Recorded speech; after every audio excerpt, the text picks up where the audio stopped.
Theatre వద్ద జరిగిన ఘటనపై పోలీసుల విచారణ కొనసాగుతుందని ముఖ్యమంత్రి రేవంత్ రెడ్డి చెప్పారు.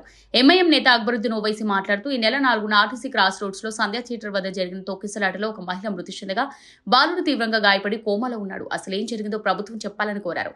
ఈ అంశంపై సీఎం స్పందించి ప్రకటన చేశారు.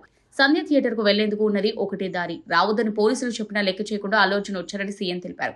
సినిమా పరిశ్రమను ప్రోత్సహించాలని ఎవరు ఇవ్వని విధంగా రాయితీలను మా ప్రభుత్వం కల్పించింది.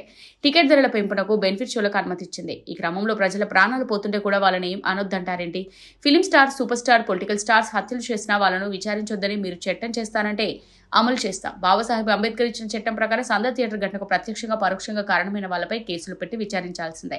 ఒక్కరోజు అతను పోలీస్ స్టేషన్ కు పోయి వస్తే ఏదో పెద్ద ప్రమాదం జరిగినట్టు కన్నీరు కారుస్తున్నారు. ఈ సినీ ప్రముఖుల్లో ఒకరైనా ఆసుపత్రికి వెళ్లారా? కానీ ఆయన జైలు నుంచి రాగానే వీరంతా పరామర్శించడానికి వెళ్లారు. పిల్లాన్ని పరామర్శించేందుకు ఎవరైనా వెళ్లారా? లేదు. సినీ ఇండస్ట్రీ, అందులోని ప్రముఖులు ఏం ఆలోచన చేస్తున్నారో కోరుకుంటున్నారో తెలీదు. నేను సినీ ప్రముఖులకు ఒక విషయం స్పష్టంగా చెప్తున్నాను. వ్యాపారం చేసుకోండి, డబ్బులు సంపాదించుకోండి, ప్రభుత్వం నుంచి రాయితీలు, ప్రోత్సాహకాలు తీసుకోండి, షూటింగ్లకు సంబంధించి ప్రత్యేక అనుమతులు కూడా తీసుకోండి. ప్రాణాలు పోతుంటే మాత్రం చూస్తూ ఊరుకోదు ప్రభుత్వం. నేను కుర్చీలో ఉన్నంత వరకు ఇలాంటి ఘటనలు ఉపేక్షించను. ప్రజల ప్రాణాలు పోయే ఘటనలు జరిగితే ప్రత్యేక మినహాయింపులు ఉండవు. తెలంగాణ ప్రజల ప్రాణాలు కాపాడటమే నా బాధ్యత. ప్రజలకు ఇబ్బంది కలిగించే ఎవరిని ప్రభుత్వం వదిలిపెట్టదని సీఎం రేవంత్ రెడ్డి చెప్పారు.